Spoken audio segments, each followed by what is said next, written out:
Welcome into another edition of Double Coverage. I'm Michael Emami. I'm Asia Cymone Smith. And it's good to be with you again. Big week in terms of sports as we are narrowing down the list for high school football. The NFL's on the back end of the season.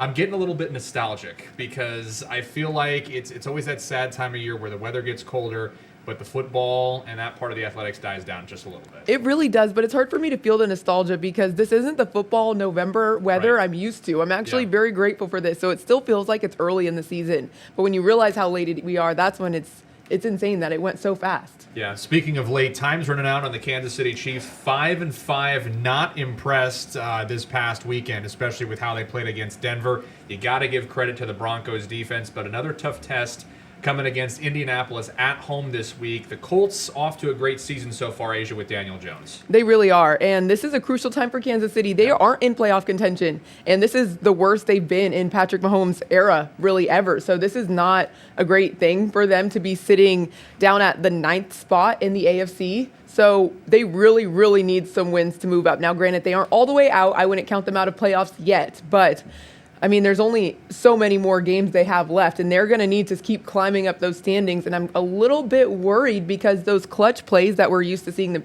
Chiefs pull off, we haven't seen those as much in the fourth quarter. So I'm really hoping this game in the fourth quarter and the final seconds looks a lot different than that Broncos game where they gave up that final possession to the Broncos for the game-winning kick. As opposed to that blocked field goal that we saw last year, this year it was the complete opposite. They made the field goal, they get the win. All of the Chiefs' losses, all 5 of them, have been by 1 score, and multiple of those, I believe it's 3, were by 3 points. So it's like they've been in these games, they just haven't been able to close them out, and that's ultimately the difference between 5-5 and 10-0 right now, is they haven't been able to close out. And this week provides a bit of a challenge. The Colts offense, we know it's such a threat this year, but you also have to look at as well their defense, which is ranked middle of the pack, I believe around 19th. They're giving up about 330 yards per game. So right now, when you see that and you look at and you take all that into account, you have to think, if I'm Patrick Mahomes right now, I've got an opportunity to really take advantage of a poor defense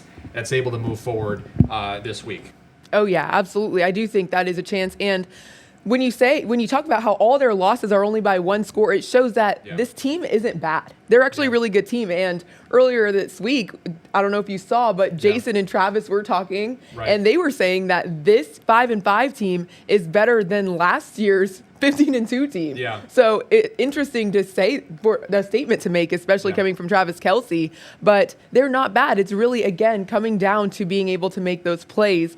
And I do think it is going to be their offense. They're going to need to pull away early and not let it come down to those final seconds, come down to that fourth quarter. And I agree that this Colts team is going to be one that gives potential for the Chiefs to pull off a win. But I mean, the Colts still are 3rd in the conference, and they're not an easy. They're a very good team this year so far. So they seem like they're sitting comfortably in the playoffs, but the Chiefs are going to need this kind of win. A big reason for that success this past weekend, why they were so close in that game, was because Mahomes has his blind side protected again. Yep. Josh Simmons is back, a huge addition again from the Chiefs after he missed a couple games, especially when you look at how beat up that offensive line is. They got that bull rush of the Denver defense. So pivotal that he comes back and is able to set the table for that Chiefs O-line. They really needed him. So thank goodness he's back. He talked about that support he got from the team when he was gone with his family. So it was a rough week, a couple weeks without him, honestly. And you could kind of see his impact. I mean, that's pretty good for him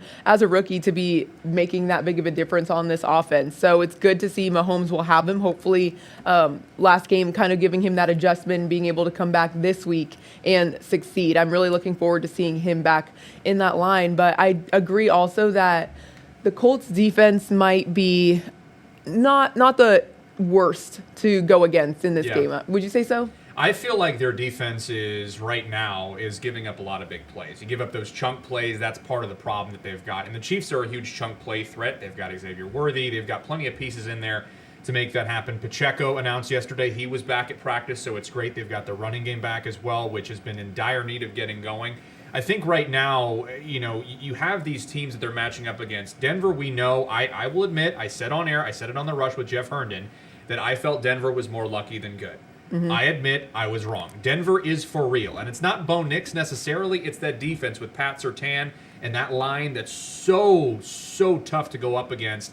So right now, I think Denver was truly that team where it's like, okay, defense got the best of us. Colts have an opportunity right now, and Chiefs against the Colts, they've got an opportunity right now to take advantage of the fact that they do give up those chunk plays. What you got to do right now if you're Kansas City's defense is you got to stop Daniel Jones. I can't even believe I'm saying that. And their powerhouse offense. And I think it's if this gets into an offensive battle, we've seen the Chiefs in that battle before where they've gone up against Buffalo. The Chiefs have always come out on top in an offensive battle. So I feel a lot stronger with Patrick Mahomes in an offensive battle than I would the Chiefs' defense in a defensive battle. As good as they have been, this to me is an opportunity for them to come out and really set the table again for a great rest of the season.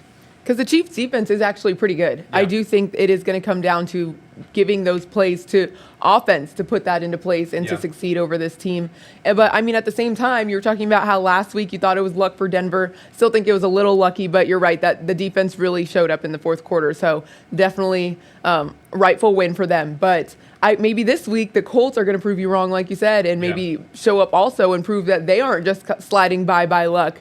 I'm really torn because I feel like the Chiefs should be able to beat these teams no matter what the standings are. So it's just frustrating to see them struggle this late in the season. And I mean, I'm sure these kinds of losses, these close losses are fueling them even more. And they're playing so well. Mahomes is still playing well. Yeah. It's just going to come down to that grit and that want, really. Gotcha. Score prediction this week. You feeling bold? 28-21 Chiefs. I'm going to go 30-27 Colts. Could be a higher score in one. I expect it to be. I definitely do. I expect it to be. But this past week, I'll tell you what, I'm looking forward to all the pieces that they got back and all the additions that they got back. Now that they've got a full roster, they should be able to shake things up on Sunday. But on Saturday, we've got a big game in terms of the basketball world with WSU hosting Milwaukee after a tough loss against Boise State. And really, I was kind of shocked because Wichita State's been 4-0 the past couple of years. This was an interesting game for them to drop, especially when you consider how good they've looked in these past 3 games. I think it was just nerves. First road game, nerves. They had to get it out eventually. And unfortunately, it happened this week, and it was just a one-basket loss. So that was kind of frustrating. And I'm sure they're going to come back and be fine. Because when you see the way they played in the second half, they exploded. They erased a large deficit, a double-figure deficit, and almost pulled off that comeback. But it was just those errors in the first. And I think those are things they can't mess up. But I do think that this was, well, it's too early to say it's a one-time thing because we're still getting a feel for this team, but I wouldn't count them out just because of this one loss. Again, it was so close, and they're still a very talented team. It's just those first few game nerves, especially when you go on the road for the first time. Jared Valencia getting a bucket in the early part of the game. The offense looked a little bit shaky in that first few minutes, and that's because I feel like they're still trying to set the table on those rosters, especially when you consider how young we are this season. They're trying to make things work, and they're trying to kind of diversify and shake up that offense. Paul Mills has talked about that, where he's still looking to get, who's going to be out there, who's not going to be out there. We saw Will Berg, after that really big game he had last week, make an opportunity to get up right on the starting 5. So I feel like WSU has a good chance to come back this Saturday and really just take it to Milwaukee, especially when you consider how much excited they were to get back out on the court from last week. I think so too. And I want to go back a little bit to that last game though in Boise, because Kenyon Giles has been a huge player for this Shocker team recently, and that was not the best game for him from behind the arc. He's really proven to be great across the floor, and he was 2 for 5 from 3. So not quite the performance expected from him, and he's been fueling the team. Now, I will say he still did great. He scored 15 points, team leading. So not that it wasn't good from him, but he's definitely has that strength, and I feel like maybe that tone, you could kind of feel it a little bit in the first half. It just wasn't quite right, and that kind of threw the guys off. But I think that this is going to fuel them. Hearing from this team each week, you hear how much they want to win, how proud they are to be a part of this program. And I think that they are going to find a lot of success. I mean, this is this is one of the best Wichita State teams I've seen since I've been here. So I'm very excited to see how the season plays out. And 3-1 is still a great start. I mean, granted, 4-0 in the past sets the tone pretty high and the expectations high, but it's too early. It's too early to count them out. I like Giles a lot, especially when you consider the fact that his performance carried over into the Boise State game. He makes that bucket from deep. Michael Gray Jr. also with a solid game. 12 points, second on that list. So I feel like they're starting to set the table right now. It's just a matter of, do they have the right pieces to move forward? So we're excited to hear about WSU this weekend, and we'll bring you all that coverage coming up on Sunday. Saturday we will not have a newscast, so we will bring that to you coming up on Sunday. But if I'm Paul Mills, definitely feeling good right now. And if I am KU and K-State football, I'm kind of I don't know how I feel right now. I'm one win away from a bowl game, but I haven't met expectations so far this year. So I'm a little bit frustrated if I'm a fan of either team. Yeah, I am too, honestly. And I'm eager to see how this week plays out, because it's getting closer and closer to trying to meet the expectations to be in bowl contention, and they're also running out of time, just like we were talking about the Chiefs. So they're going to need some wins. I mean, this is going to be a pivotal week for them, and we see that the challenge is not going to be easy for Kansas.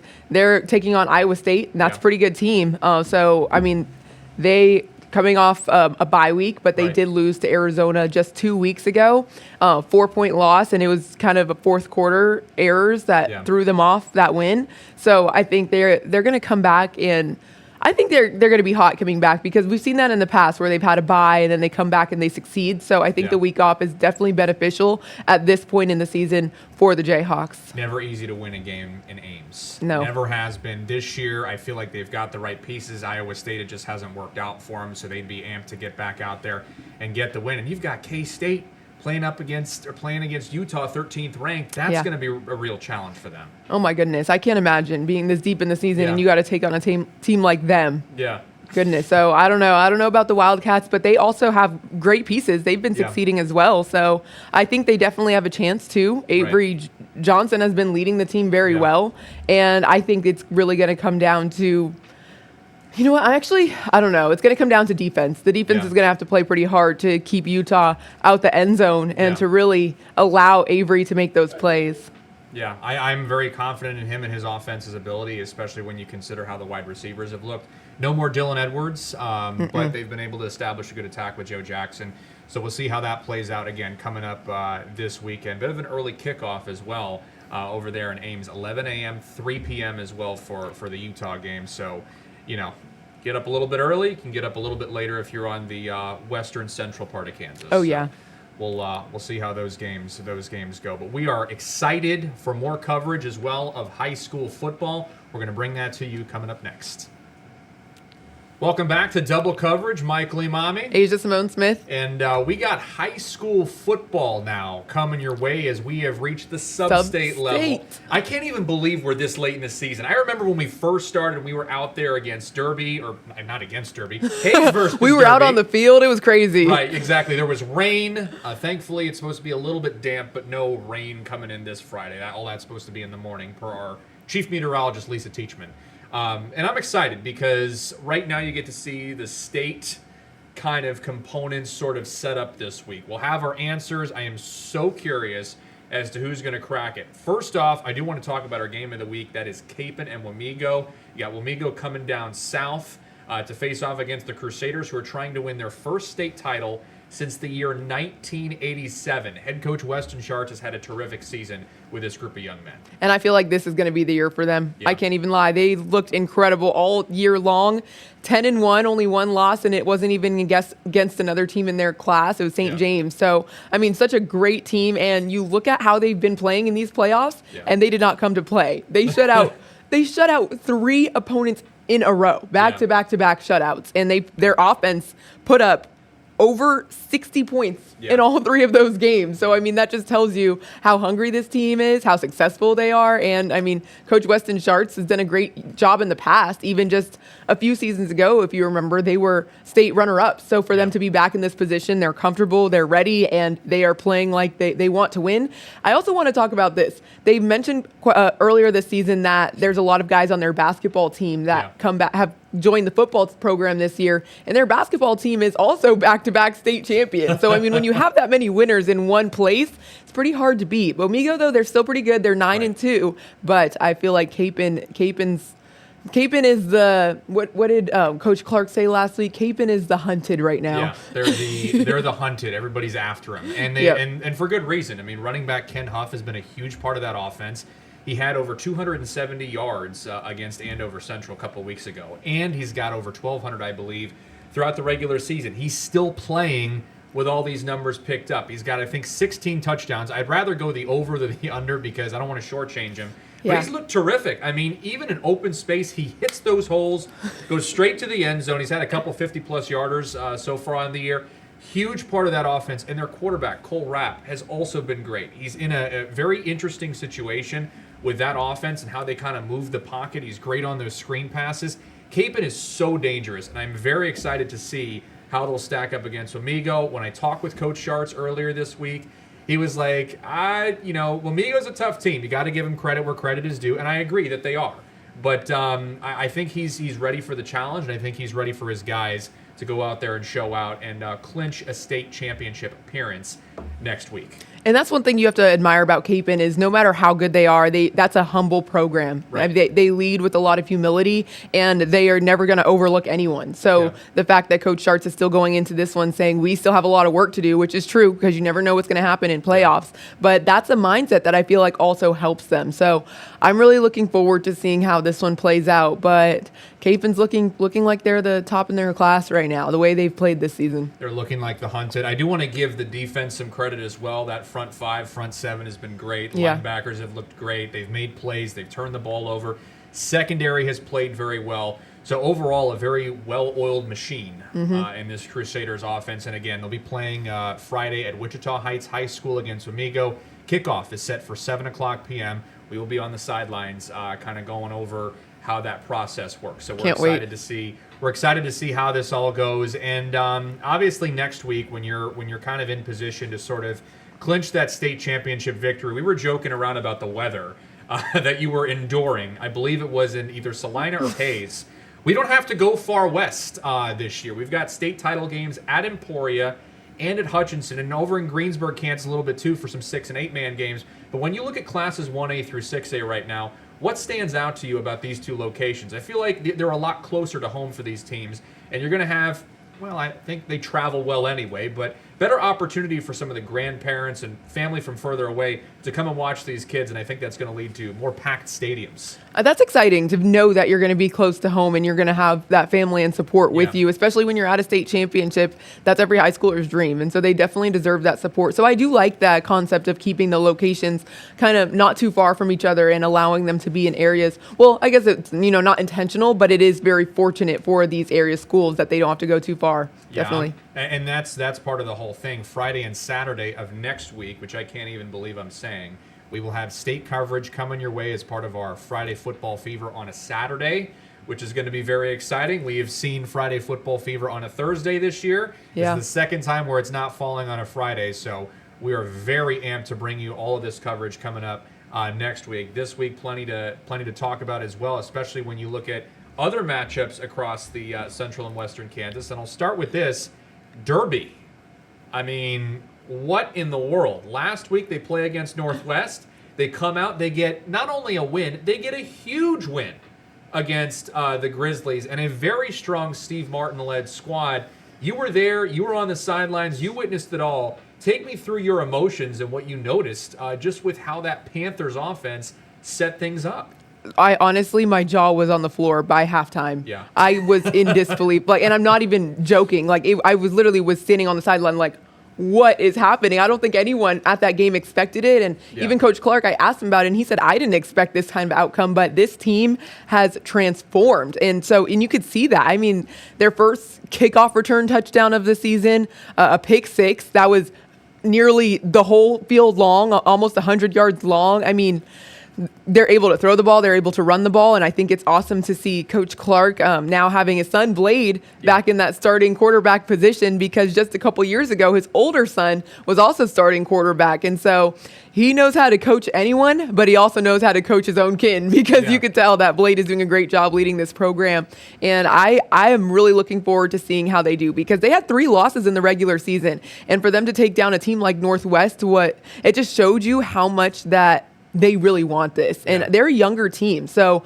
I'm looking forward to seeing, how things play out against Manhattan. Yeah, and there's that pick 6 right there on your screen. You're seeing Crazy. a terrific read on that pass. He flies all the way to the end zone for 6. I don't know how I kept my hands on the camera. I almost dropped everything. I was no way. As the clock expires to halftime. Yes, incredible offense, defense, special teams for Derby, but Manhattan, J.J. Dunnigan and that Mays team that they went up against. Yeah. I don't want to say they pulled them apart, but, Braden Mailvela has had a great season for the Eagles, and then all of a sudden Manhattan waltzes right in there and knocks them out of the playoff contention. So right now, Derby has another challenge that they have to face so far in this team.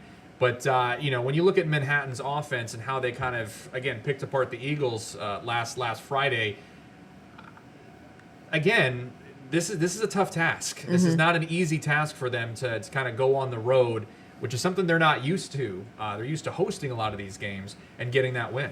Yeah, I think it's going to be tough, but I feel like the way Derby's playing, it tells you a lot about their character, and that's something Coach Clark even talked about, so looking forward to seeing how this plays out. Yeah, and you caught up with Coach Clark at the end of that game. He almost seemed a little bit emotional because he was talking about the belief and kind of how much strength was put into that team. I got a clip of that interview right here. Let's take a listen. We keep getting better and better, and I've never coached a team that has grown from week 8 to week 11 like this team has. Usually it's like you're trying to avoid injury, you're trying to, do whatever. But these kids have gotten better offensively, defensively, special teams. I couldn't be more proud of this team.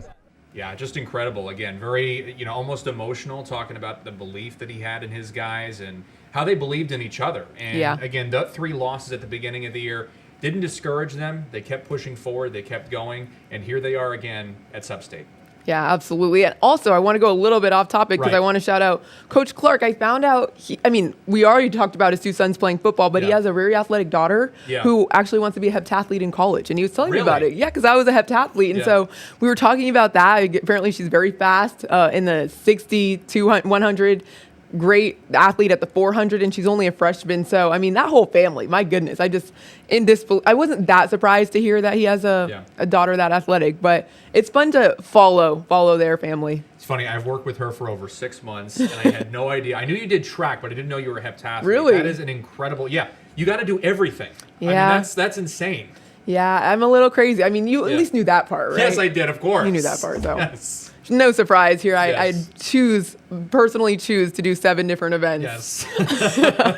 At 2 different colleges, too. Masters at Florida and then San Diego State for your undergrad. Exactly. So me, I never ran track. I never did athletics in college. What? I didn't. I wasn't never good tried? enough. I was never in high school, I tried. In high school, I did. Okay. In high school, I did. College, couldn't do it. Didn't you tell me you did distance or something? I did distance running, and it's actually, I'll tell you what, a lot of football players who I've talked with, they talk up the cardio.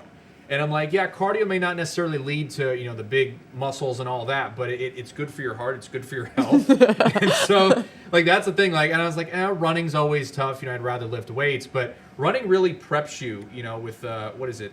Not endurance. I forget the word. Attrition, right? You're building up attrition. Big word. Yeah, something like that. I don't know. I think.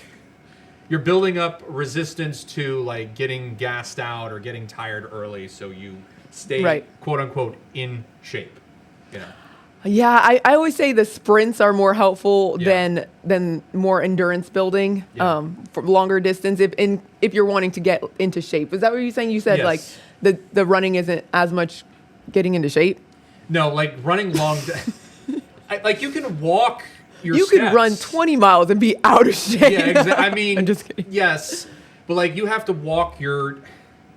Sprinting can help with strength building, I Right, will say. yes. I do believe that. But as far as jogging, you're right. Like Yeah. it's the heart is what we're talking about, Yes. basically. Yeah. The words are too difficult, but the Yes. heart, you can get that moving in other ways. Yes. But the sprinting is where you can get the strength. And plus, I mean, football, you only have 100 yards. So Yeah. sprinting definitely helps on the football field. I know when I was in high school, we had a lot of kids that did football that also did track, and sprints was their thing. And they were telling me, okay, this is what helps us on the football field. But I'm like, you guys don't do distance running. Distance running is like, it builds that character, so to speak, right? Where you kind of are like, man, I don't want to go anymore. I don't want to do this anymore. And then you got to go another mile. Like, I feel like, I don't know. I feel like it's harder to run long distance than it is to sprint. I don't know. Maybe it's true. Maybe it's not. Or I maybe think they both have their own separate challenges. I think it depends on Yeah. what you want to do. But I would never do distance. But I think it's funny because we Right. jumped 2 seasons ahead of ourselves right now. Yes. We're talking about football, now we're talking about track. And, Yes. But, okay, going back to football. Right, yes. Back to to the football, main yes, topic. yes. There's so many other good matchups. I mean, we talked about a couple of them, Derby, Manhattan. For me, there's one other I wanted to mention, and that's Really? Hoisington and Southeast Saline. Oh, yeah. Both 2A. of those teams, yes, both undefeated. Yeah. And Hoisington was at the state championship a couple years ago, and I'm very excited to see how this one plays out. I feel like that's I don't know if it's overlooked, but that's definitely one that caught my eye when I looked at this lineup of games this week. And already we're looking at least 3 local teams in state. I think we'll definitely have more than that. I don't want to jinx it, but knock on wood. Yeah, we have a wooden desk, so we want to knock on that. So it's not, we didn't do anything. Yes, we didn't do anything. But we do have some terrific matchups coming your way, folks, next Friday and Saturday. We don't know who it will be. That will be revealed at the end of this Friday. But next Friday and Saturday, state coverage coming your way from Emporia State and from Hutchinson. So we're excited to bring that to you. And that's all I got to Thanksgiving say. dinner and football. Yes, That's all you need, that's really. all you Well, need. Thanksgiving leftovers, I guess. That the is days true, after. yes. Day after, yes. Once you're done Black Friday shopping, take a seat and watch Yes. our Friday football fever. Yes, it'll be a good one. We guarantee it. All right, thank you so much for watching another edition of Double Coverage. Mike Emami. And Asia Simone Smith. Have a great night. Thanks.